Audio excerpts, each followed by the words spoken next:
এটা হচ্ছে আলুর পুর। আমি আলু সেদ্ধ করে শুকনো লঙ্কা জিরে দিয়ে পেস্ট করে নিয়েছি, ভেজে নিয়ে নুন মিষ্টি এই সমস্ত দিয়ে একটু ভাজা মশলা করে ধনে জিরে দিয়ে একটু ঝাল ঝাল করে মেখে নিয়েছি। আর একটু বেসনে দিয়েছি একটু খাবার সোডা, একটু চালের গুঁড়ো, বেসন, নুন মিষ্টি, অল্প একটু হলুদ, কয়েক দানা জিরে। তাই এটা দিয়ে আমি এখন কড়াইয়ে তেল দিয়েছি।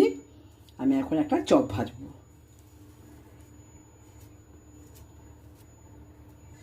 একটু আলুর অংশ নিয়ে নিলাম, নিয়ে হাতে করি আমি, খুব বড় নয় মাঝারি সাইজে একটু চপের আকৃতি করে আমি এই বেসনে ফেলে চপটা বানাবো। তা দেখো আমি গ্যাসে জ্বালিয়ে দিয়েছি, এই দিলাম একটা। যাই হোক বাড়িতে তৈরি তো আমার মনে হয় দোকানের থেকেও এখানকার টেস্ট হয় একটু আলাদা।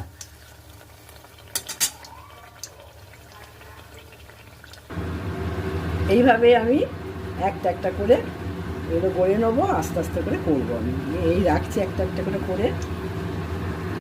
গুড ইভিনিং বন্ধুরা, আমার চপ হয়ে গেল। আজকে বিকেলে বসে গরম গরম চপ, গরম গরম চা খাওয়া হবে। তা আমি যে প্রসেসে করলাম তোমরা এইভাবে করতে পারো। তোমরা কে কে চপ ভালোবাসো আমাকে জানিও।